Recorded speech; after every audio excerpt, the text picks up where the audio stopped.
Le chapitre 2 concerne la composition et les caractéristiques du lait humain. La composition du lait de femme est régulée par divers mécanismes complexes. Sauf quelques exceptions, une carence maternelle ou un excès d'apport n'auront pas d'impact significatif sur la composition générale du lait, dans la mesure où les apports nutritionnels de l'enfant allaité représentent la norme. La connaissance de ces apports est importante.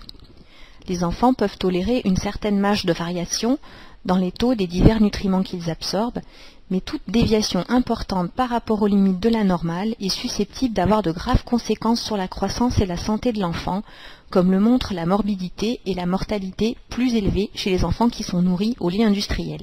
Le lait humain contient plusieurs milliers de constituants répartis dans plusieurs phases. Une phase aqueuse, une phase colloïdale caséinique, une phase de lipides en émulsion et des cellules vivantes. Il est difficile de donner une composition exacte pour le lait humain, dans la mesure où il varie suivant les femmes et chez une même femme, suivant les caractéristiques génétiques, la durée de la gestation et le temps écoulé depuis l'accouchement, les techniques d'expression, de stockage et de dosage, etc. En ce qui concerne les protéines, le taux passe en moyenne de 15,8 g par litre dans le colostrum à 8,9 g par litre dans le lait mature. Ces protéines ont un rôle nutritionnel, mais la plupart sont aussi ou surtout des facteurs protecteurs, des facteurs de transport pour les vitamines, des hormones, des enzymes.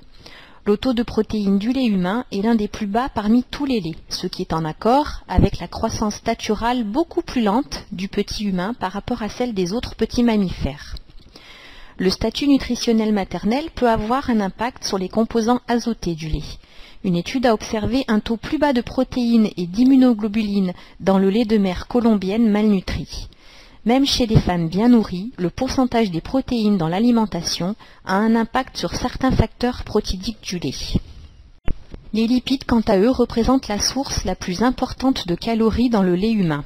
97 à 98% de ces lipides sont sous forme de triglycérides.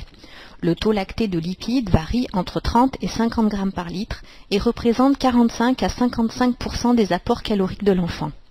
Ils sont de loin la classe de nutriments qui présente les variations les plus importantes.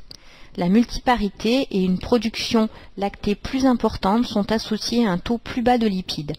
La composition du lait change aussi pendant la tétée, le taux de graisse étant plus élevé en fin de tétée.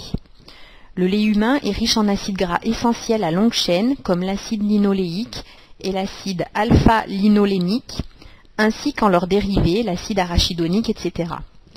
Le nourrisson se caractérise par une immaturité pancréatique et le lait humain apporte un équipement enzymatique qui facilitera la digestion des graisses et leur assimilation par l'enfant.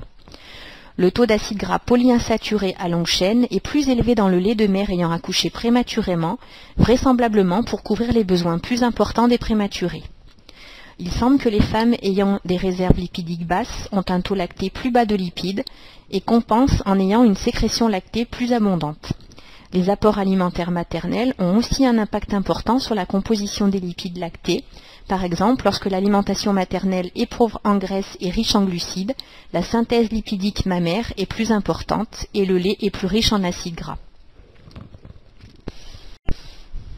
La nature des graisses consommées par la mère se reflètera au niveau des lipides lactés. On estime qu'environ 40% des variations individuelles constatées quant au taux de divers acides gras polyinsaturés sont en rapport avec les différences d'apport alimentaire. De nombreuses études ont constaté que la prise par la mère d'un supplément d'huile de poisson augmentait le taux lacté de l'acide gras qui le caractérise.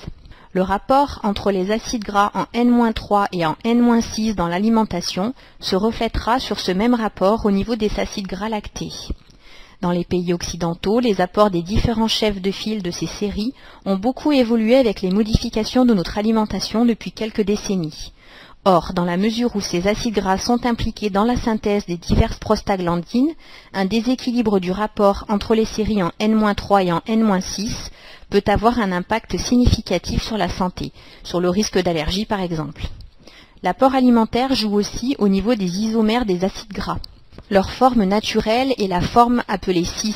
La forme appelée trans apparaît lors de l'hydrogénation des acides gras naturels.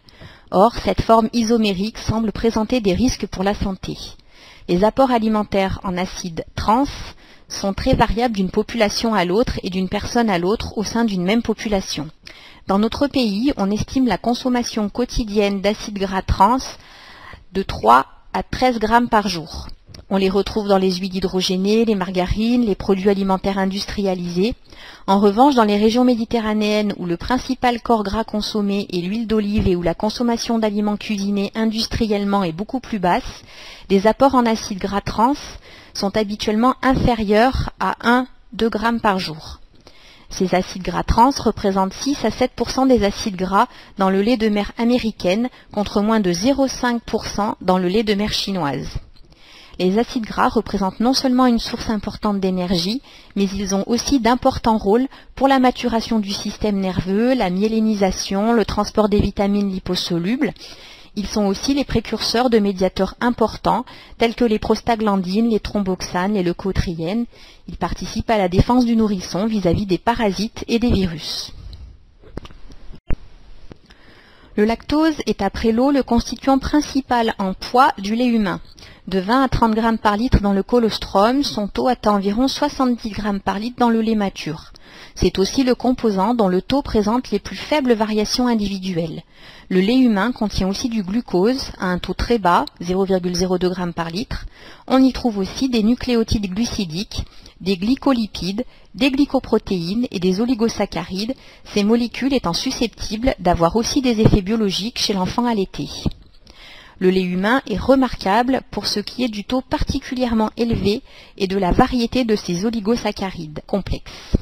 La plupart des sucres sont présents sous forme glycoconjuguée, fucose, acide sialique, galactose, mannose. Le taux lacté d'oligosaccharides varie suivant la durée de la gestation, celle de la lactation, l'heure de la journée et certains facteurs génétiques maternels tels que le groupe sanguin. Le lait préterme est plus riche en oligosaccharides. Le taux lacté est plus élevé vers 19 h en soirée et les oligosaccharides résistent très bien à la digestion et cette dernière n'affecte guère leurs propriétés biologiques. Dans l'ensemble, le taux lacté des minéraux n'est pas corrélé aux apports maternels. De plus, leur biodisponibilité dans le lait maternel est maximale. Le taux lacté de la plupart des minéraux semble être régulé par un gradient osmolaire entre les principaux ions, sodium, chlorure et potassium, et le lactose. Les taux de calcium, phosphore et magnésium sont plus ou moins indépendants du statut maternel. Tout au plus peut-on noter l'existence d'un taux lacté de calcium légèrement plus bas chez les mères dont les apports en calcium sont bas. Le lait humain contient aussi de nombreux oligo-éléments, fer, cuivre, zinc, manganèse, sélénium et d'autres. Quelle est la valeur nutritionnelle du colostrum ? Durant les 3 premiers jours de l'allaitement, le lait de femme, alors appelé colostrum, a une composition différente du lait mature. Il est riche en protéines, 22 g contre 11 g dans le lait mature, et l'augmentation porte sur les protéines solubles fonctionnelles, en particulier les IgA sécrétoires, les lactoferrines, différents facteurs de croissance, les différentes cytokines, alors que les caséines sont pratiquement absentes. Tous ces éléments contribuent à protéger le nouveau-né qui est particulièrement vulnérable aux infections. Moins riche en lipides et en lactose, il a une densité énergétique moindre, 450 à 480 contre 650 à 70 kcal par litre dans le lait mature. La teneur relativement faible en azote et en sels minéraux, 2,5 g par litre, permet de limiter la charge osmolaire rénale à des valeurs assez faibles, alors qu'elle est beaucoup plus élevée pour les laits de vache. Cette faible charge osmolaire rénale constitue une sécurité en cas de perte hydrique excessive par transpiration ou diarrhée par exemple, en permettant de mieux assurer le maintien à l'équilibre de la balance hydrominérale. La valeur nutritionnelle du lait mature permet à l'enfant d'être nourri exclusivement au sein pendant les 6 premiers mois de sa vie. Sa composition est telle que sa digestion n'engendre que de très faibles dépenses énergétiques. Le lait humain possède certaines caractéristiques qui lui sont propres. Tout d'abord au niveau de la flore intestinale. Les oligosaccharides et les glycoconjugués sont des molécules glycidiques complexes qui inhibent la fixation de très nombreux germes pathogènes. Parmi tous les laits de mammifères, le lait humain est unique pour sa richesse en oligosaccharides complexes. Plus de 100 oligosaccharides différents ont été décrits et ils représentent un composant important du lait humain en quantité, environ 15 grammes par litre. Il favorise aussi la croissance d'une flore intestinale optimale et limite la croissance des bactéries pathogènes. Les glycoconjugués participent à l'impact protecteur du lait humain vis-à-vis des infections. Ils inhibent de nombreux germes pathogènes. Par exemple, les entérotoxines d'Escherichia coli et du Vibrio cholerique sont inhibés par les gangliosides, ainsi que les oligosaccharides fucosylés. Les glycoconjugués favorisent aussi l'installation d'une flore digestive spécifique qui empêche la prolifération des germes pathogènes. Le virus respiratoire syncytial est inhibé par les gangliosides et par la lactoferrine. Cette dernière inhibe aussi le CMV et elle inhibe le VIH in vitro. Ne donner qu'un seul complément de lait artificiel n'est pas sans conséquence au niveau de l'équilibre de la flore intestinale. Tout d'abord, la flore bactérienne intestinale va connaître par cet apport une quantité d'espèces nettement supérieure à ce que l'on observe chez les bébés allaités exclusivement au sein, et dont certains vont pouvoir s'avérer être très pathogènes. De plus, cet apport de lait artificiel va générer la présence de bifidobactéries de façon inconstante. Enfin, la prise d'un seul biberon de lait artificiel va entraîner une modification de la flore intestinale pendant un minimum de 2 semaines, voire plus chez certains bébés. Ce qui veut dire que l'apport répété de ces compléments de lait artificiel suffira à modifier définitivement la flore intestinale. Toutefois, les IGA sont de loin les plus abondantes. L'enfant en absorbe 4 grammes pendant son premier jour de vie et il en reçoit 1 gramme par jour à partir de J4. Elles représentent 70 à 80% de toutes les immunoglobulines présentes dans le lait humain. Ces IGA sont fabriqués par des cellules qui ont migré depuis les plaques de Peyer et le tissu lymphoïde bronchique de la mère jusque dans le tissu interstitiel mammaire et sont ensuite excrétées dans le lait par transcytose. Elles protègent l'enfant vis-à-vis de tous les germes présents dans l'environnement habituel de la mère et de l'enfant. Et puis nous avons également les non spécifiques. On a longtemps pensé que l'impact protecteur de la lactoferrine était corrélé à sa capacité de fixer le fer et de le rendre indisponible pour tous les germes pathogènes ayant besoin de fer pour proliférer. On sait maintenant que les mécanismes d'action sont beaucoup plus complexes. La lactoferrine contient un peptide, la lactoferricine, qui est bactéricide vis-à-vis de l'Escherichia coli, des Klebsiella, du Pseudomonas, du Proteus, du Yersinia, des Staphylocoques, de la Listeria. La lactoferrine détruit les germes responsables de mycose et lyse les cellules tumorales. Elle est anti-inflammatoire par son impact inhibiteur sur la sécrétion d'interleukines et de prostaglandines. Elle active les cellules T-killer, module l'activité du complément et encore bien d'autres propriétés que l'on ne cesse de découvrir. L'un des mécanismes d'action les plus importants des glycoconjugués est la prévention de l'adhésion du germe sur sa cellule cible.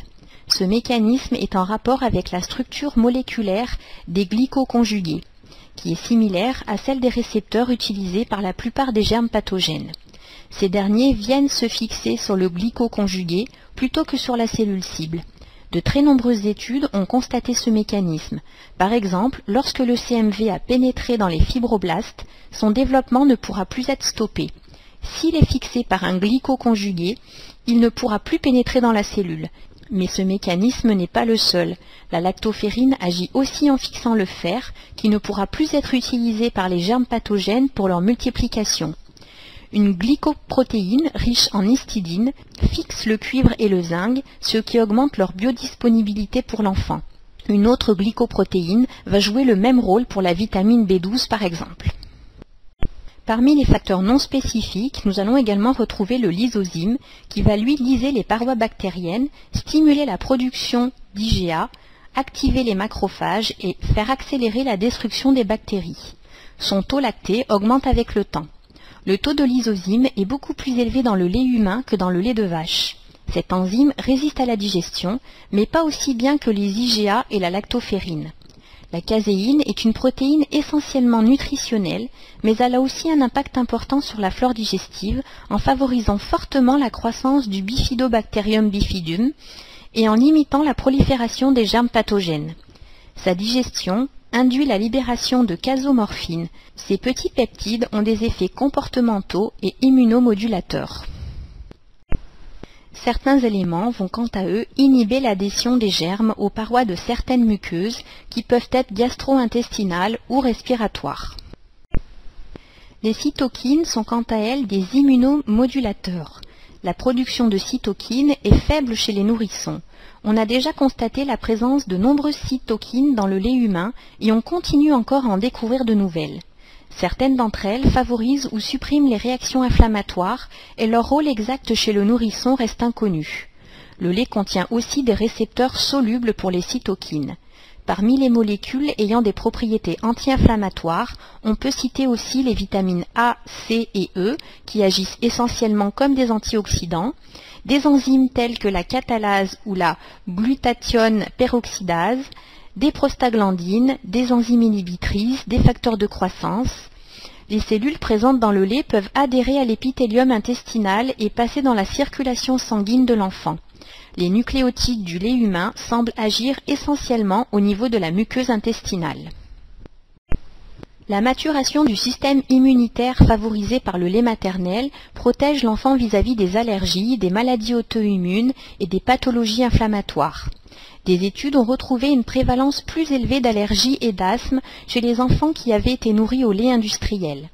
Ces derniers souffrent aussi plus souvent de wheezing, de bronchite, d'arthrite rhumatoïde et de maladie de Crohn plus tard dans la vie.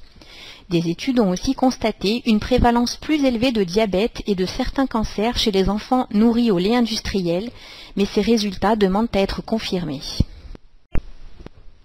Il reste encore beaucoup de choses à découvrir et à étudier sur la composition du lait humain. Tout permet de penser que le lait humain joue un rôle important non seulement pour la protection de l'enfant pendant la période d'allaitement, mais aussi à plus long terme en raison de son impact sur la mise en place du système immunitaire de l'enfant.